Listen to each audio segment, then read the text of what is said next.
PBS ช่วยผู้ประสบภัยน้ำท่วม 2,567 ร่วมบริจาคได้ที่ชื่อบัญชีมูลนิธิเพื่อนพึ่งพาธนาคารไทยพาณิชย์บัญชีกระแสรายวันเลขที่บัญชี 020-304-5451 สอบถามโทร 02054-6546 หรือร่วมบริจาคสิ่งของเครื่องใช้ที่จำเป็นได้ที่ไทย PBS สำนักงานใหญ่ถนนวิภาวดีรังสิตเขตหลัก 4 กรุงเทพและแจ้งสถานการณ์น้ำท่วมหรือขอความช่วยเหลือได้ที่รายการสถานีประชาชนและร้องทุกข์ลงป้ายนี้ คนไทยร่วมใจฝ่าอุทกภัยนี้ไปด้วยกัน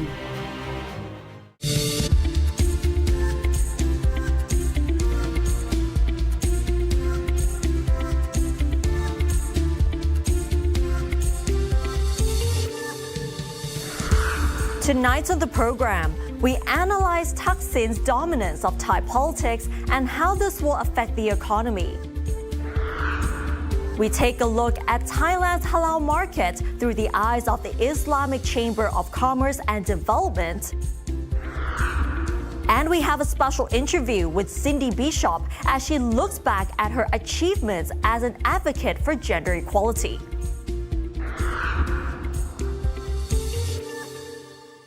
Swadika, I'm Nad Bunag and welcome to This Week with Thai PBS World. It has been less than 2 weeks since Paetongtarn Shinawatra took office, but her abilities as the country's leader have already been called into question by both the public and critics, especially if her father, Thaksin Shinawatra, is helping her from behind.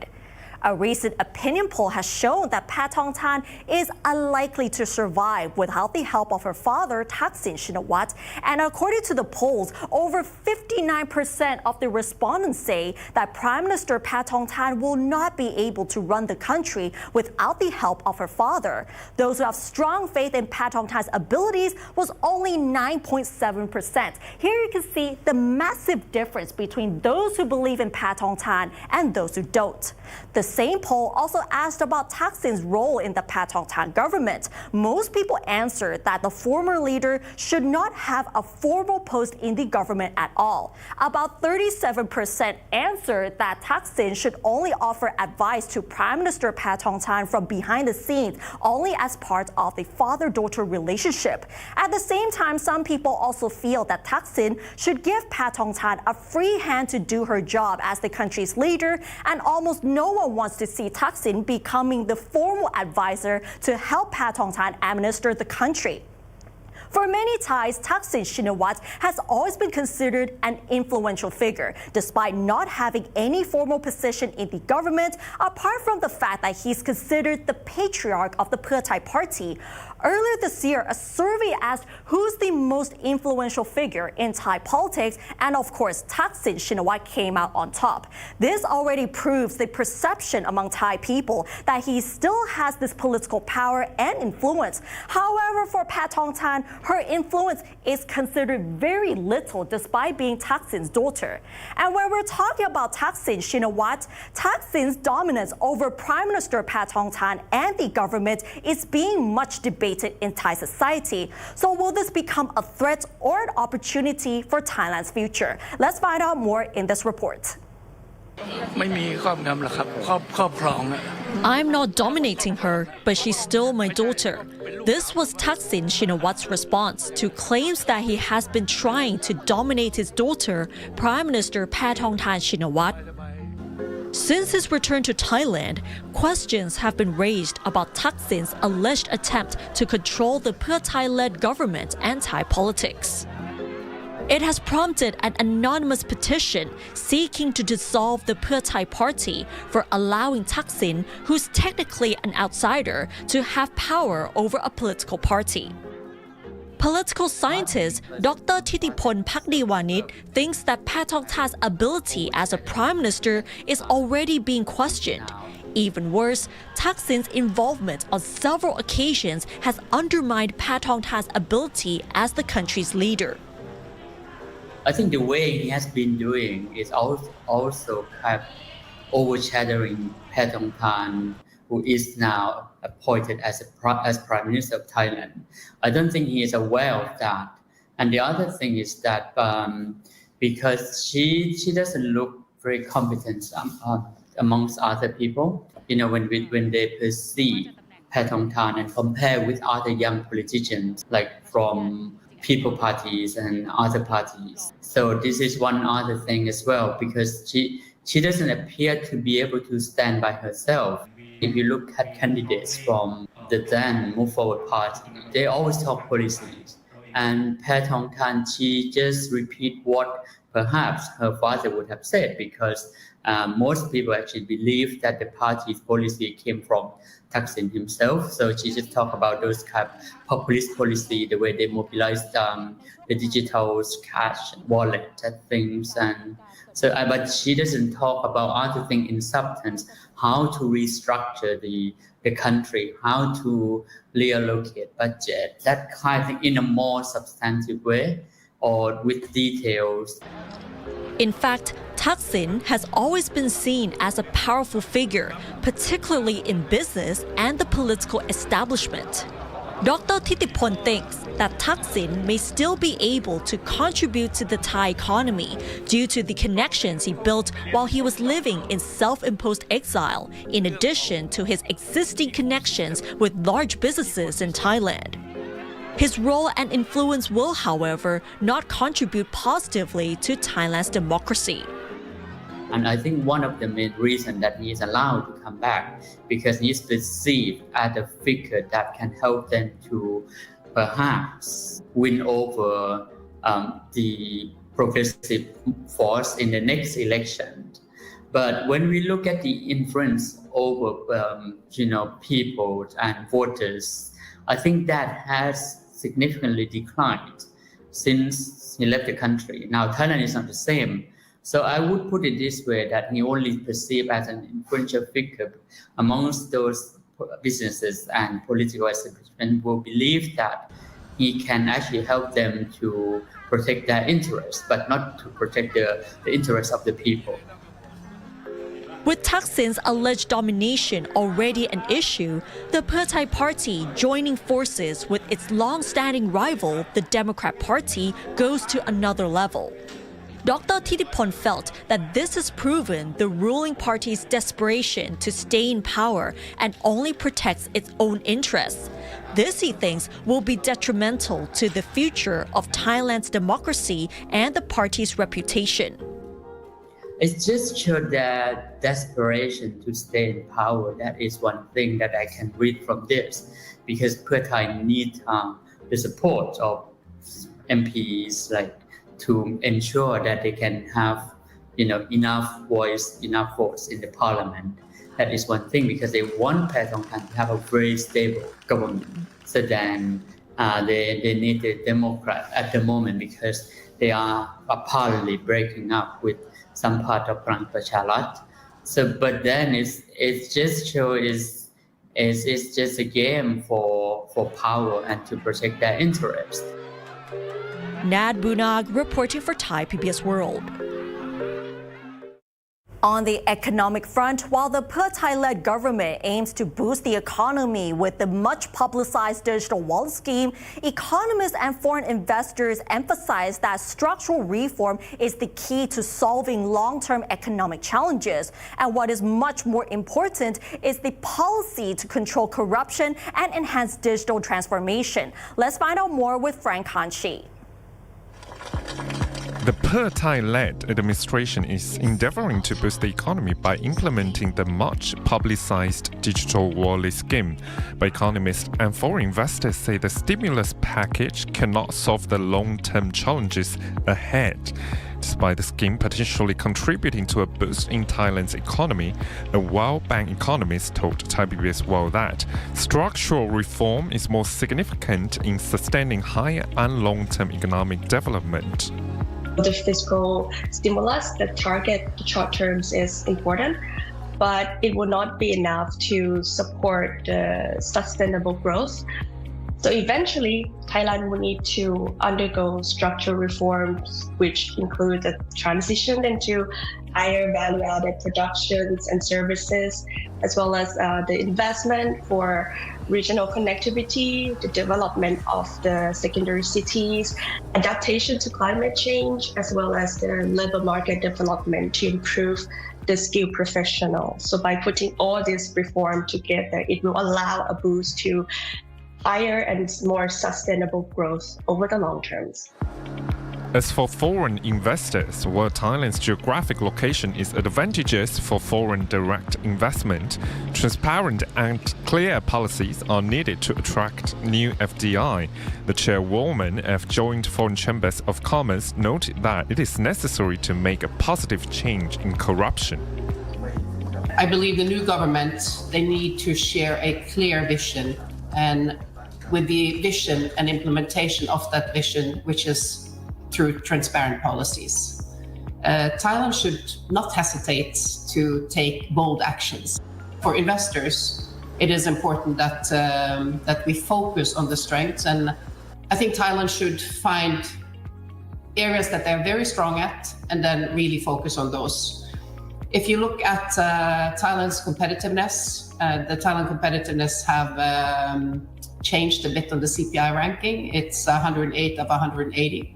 This is not so good. It's areas that needs to be worked on, and I know that the government is working on it. But it's not just the government responsibility. I think it's important that when we talk about the CPI ranking, it's important to also say that government, civil society, academia, and private sector, we need to work hand in hand to make a positive change. To develop the economy positively, action to tackle climate change, sustainability, and waste management are essential. The chairwoman said that the government should protect SMEs when implementing this policy, since they could see a huge impact during the transition. Lawal added that fast digitalization can maintain Thailand's competitiveness in the region. Rapid transformation to a digital government and incentives are key to attracting new investors.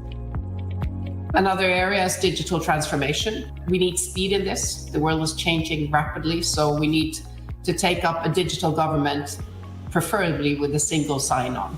And last one, but very important for investors. We talk about incentives many times. We talk about the need of incentives, but incentives are important, tax incentives in particular, but as important is the access to available labor. So if you look at Thailand right now, the government is focusing through BOI and EEC, we're focusing on newer target industries, more innovative and more technology-directed industries.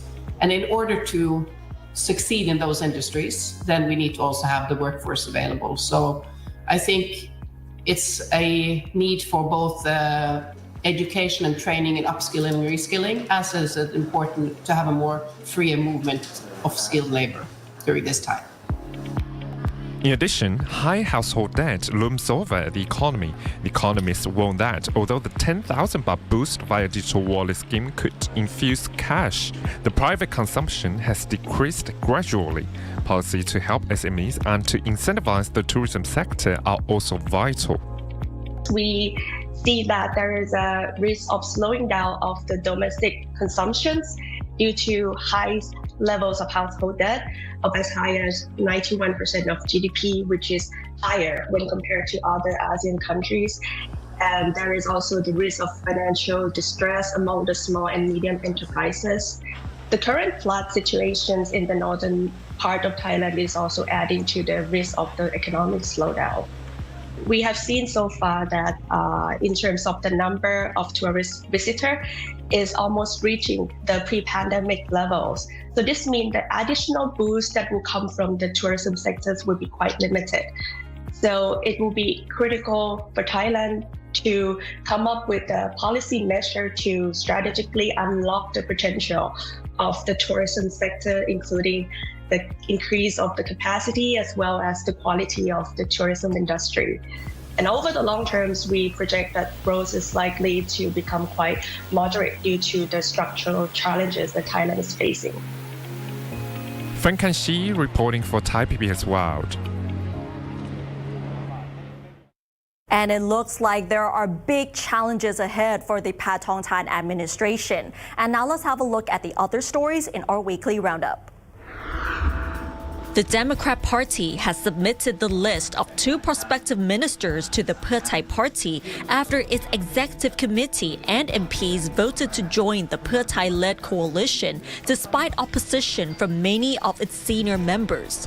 The 2 prospective ministers are Chalerm Chaisriorn for Minister of Natural Resources and Environment and Deit Khao Thong for Minister of Public Health.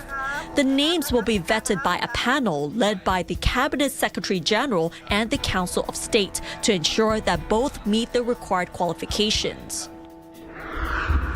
Rescue teams have found the bodies of 2 more workers who had been trapped inside a collapsed train tunnel in Pak Chong district of Nakhon Ratchasima province since Sunday. The bodies were located not far from where the body of the first worker was discovered earlier. The tunnel is under construction as part of the Thai-Chinese high-speed train project running from Nong Khai to Bangkok. More of the embankment along the Yom River in Sawankhalok, Si Samrong, and Mueang districts of Sukhothai province has collapsed, causing widespread flooding. Over 300 households to the east of the river in Sawankhalok district were flooded by overflows after the strong current punched a 10-meter hole in the embankment. The electricity supply to numerous households has been cut off since Tuesday night. Bangkok's herbal liquor poisoning scandal has claimed a total of 6 lives. The Public Health Emergency Operations Center reports that 43 patients have been admitted to hospitals after drinking the methanol-laced herbal liqueurs.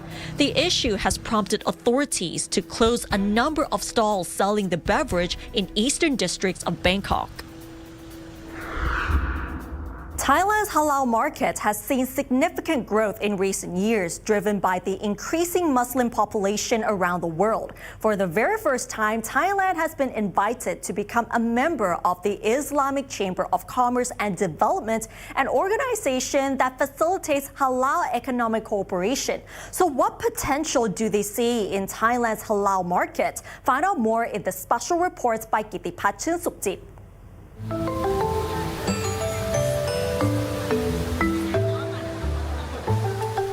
The halal market has become increasingly significant globally in just a few decades, from a niche to mainstream with a large target consumer base.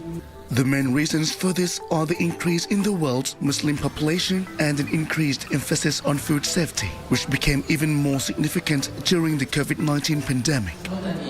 One of the organizations that facilitates international trade, investment, and halal economic cooperation is the Islamic Chamber of Commerce and Development, or ICCD, which is under the Organization of Islamic Cooperation, or OIC. Halal is not just a certification or a sort of quality assurance. It is also what we call a marketing edge, if you want to get the attraction from any Muslim communities inside the Islamic world, or even the growing market for Muslims outside. For example, now Europe has a strong Muslim communities. You have a market in Europe consists of more than 20 million Muslims with a good purchasing power. So also Thailand should consider that Muslim minorities because they are importing.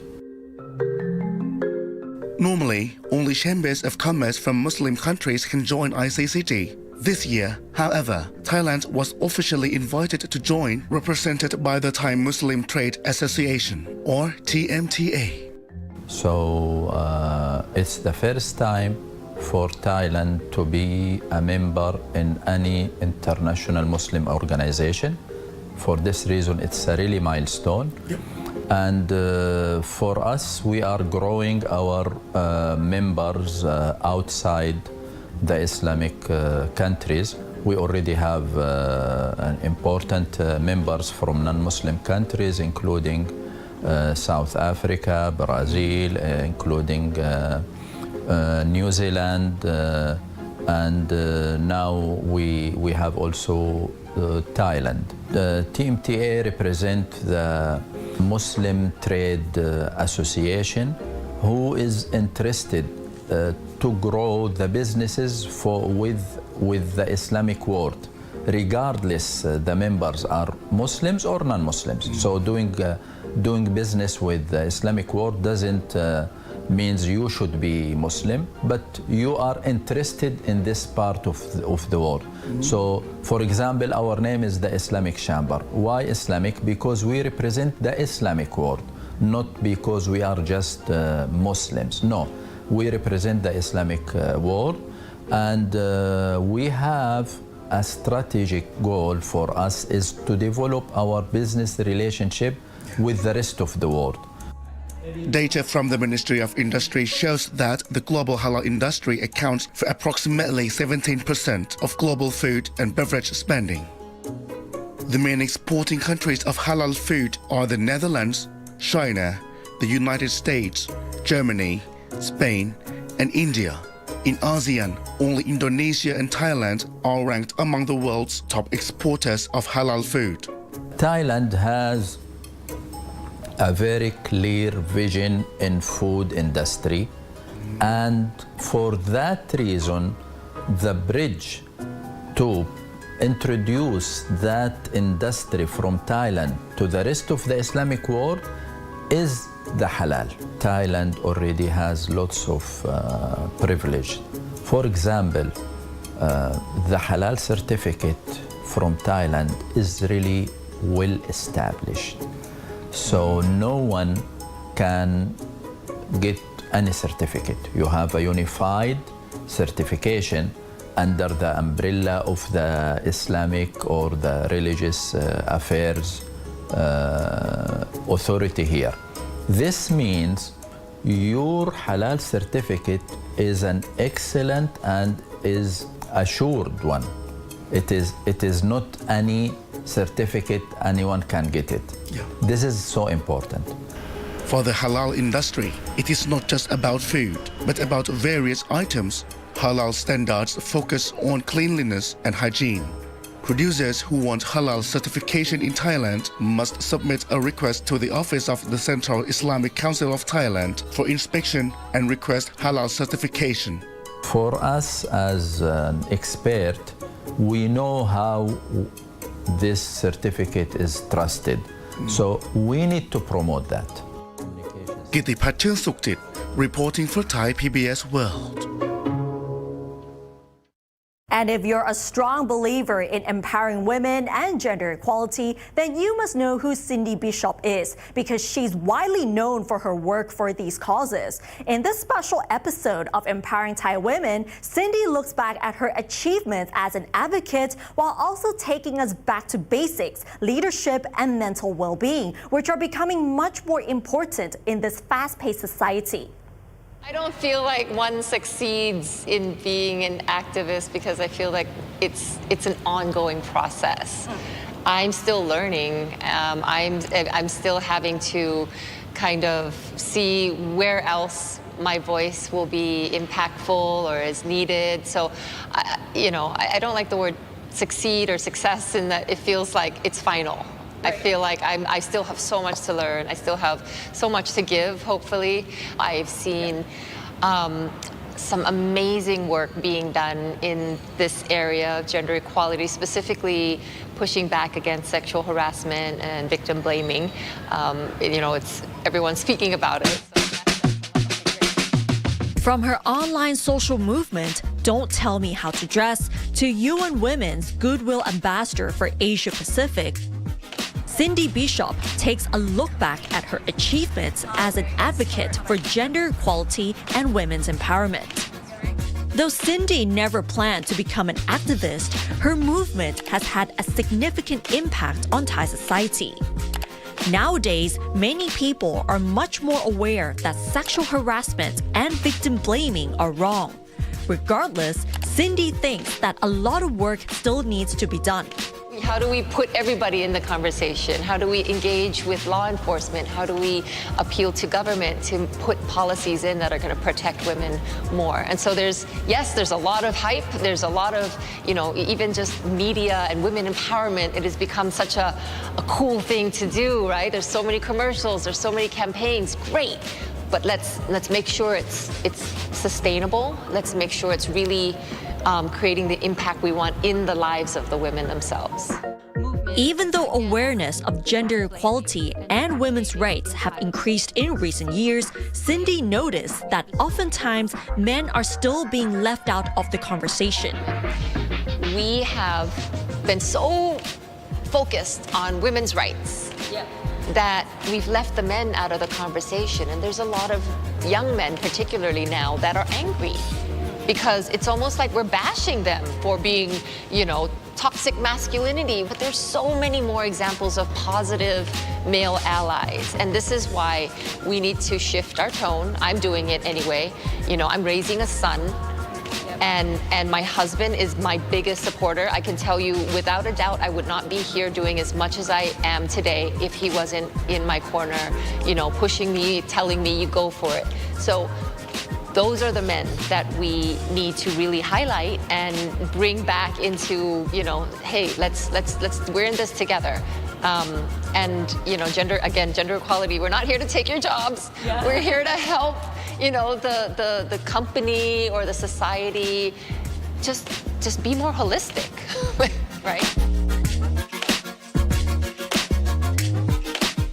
After reaching milestones in her advocacy, Cindy is now taking us back to the basics, mental well-being, which she says is the most important aspect when it comes to quality leadership.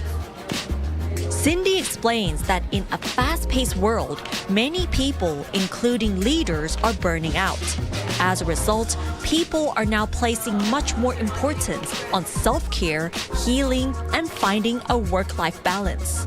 So the best leaders are the ones who are, first of all, self-aware. You need to know where your strengths are, where your weaknesses are. Then you need to be self-accepting. Okay, I gotta work on this area, right? And then you need to have good self-management, right? It's all about discipline. It's, having a routine. It's being your best self so that you can then impact the change you wanna see. If you're not well, emotionally, physically, spiritually, holistically, you're not gonna be a well leader. So that's kind of a long way of saying, hey, let's get back to basics. Let's talk about how you're taking care of yourself health-wise. How are you, จัดการบริหารเวลา like time management and things like that. But as a woman juggling between work and family, Cindy admits that maintaining the right balance and her well-being is not always easy. So it comes back to being self-aware, knowing, okay, this is when I'm on it, I'm kicking it, and then there are moments where I'm like, what am I doing? I can't. And being okay with that and knowing that, at the end of the day, you just got to do your best. There are going to be times where it's like malasum kao, like the storm hits you. So I kind of have the vision of I'm in a boat and I'm sailing the seas. Sometimes the seas are very nice and calm, and then sometimes the storm is going to hit you, and your job is to just make sure your boat doesn't capsize. So I think the answer to your question is I'm a very disciplined person. I have a routine. I have a way of balancing my calendar that's color-coded according to my chakras, things like that. But everyone has to have their own. You got to find what works for you.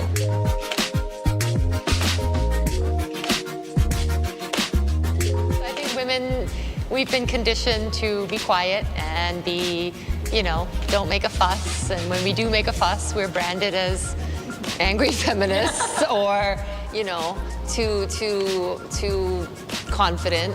And I think that it's our time to really, show, not just our daughters and young girls, but our sons and young men too, that there are a place in society for everyone, male or female, or in between.